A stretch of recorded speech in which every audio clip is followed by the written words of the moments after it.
Hello guys, welcome to my channel. আজকে আমি তোমাদেরকে একটা প্রমাণ দেখাবো।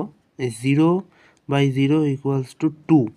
এই প্রমাণটা একটা বিখ্যাত প্রমাণ, যেটা আমাদের ভারতের বিখ্যাত গণিতজ্ঞ রামানুজন প্রমাণটা করেছিল। তো প্রমাণটা চলো দেখা যাক কীভাবে হয়। জিরোটাকে আমরা লিখতে পারি প্রথমে, 0/0 যেটা, সেটাকে আমরা প্রথমে লিখতে পারি 4 - 4।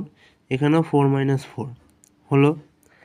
এবার কি করব, 4টাকে 2² - 2² ভাঙলাম। এখানে কি করব, দুটোর থেকে কমন নেব, তাহলে কমন নিলে 2 - 2 থাকে, ঠিক আছে।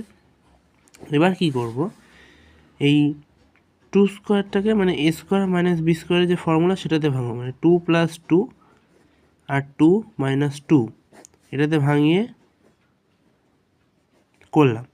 এবার ওপর থেকে এটা কেটে যায়, তাহলে 2 + 2 হয় কত, 4/2।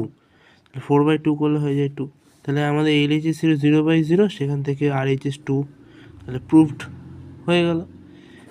এবার একটা কোশ্চেন তোমাদের কাছে, যে এই প্রমাণে একটা ভুল আছে। ভুলটা কি, চলো আমি বলেই দিই।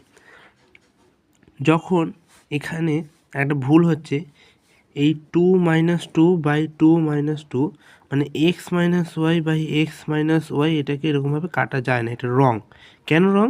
কারণ আমাকে কোশ্চেনে বলা থাকতে হবে, বা এটা আমাকে শিওর হতে হবে যে x ≠ y হবে, মানে x আর y সমান হবে না। x আর y যদি এখানে তো সমানও হতে পারে, তাই না? টা আমাকে এখানে বলা থাকতে হবে কোশ্চেনে, অথবা আমাকে শিওর হতে হবে যে এটা ≠ তবেই আমি এটা কাটতে পারবো। হয়ে গেল। এই ছিল আজকের ভিডিও। ভালো লাগলে একটা লাইক করে দিও আর চ্যানেলটাকে সাবস্ক্রাইব করে দিও এরকম আরও ট্রিক্স পেতে হলে।